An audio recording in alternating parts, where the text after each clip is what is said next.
In this video, I'm going to show you how you can easily turn on dark mode on TikTok on your iPhone or Android. Be sure to watch the video to the very end so you don't make any mistakes, and of course do not forget to like this video and subscribe to my channel. Thanks guys.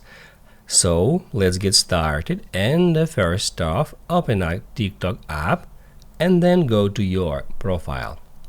As you can see, now I'm on a light mode, and if we would like to turn it into dark, we need to tap right here at these three lines and then select Settings and Privacy.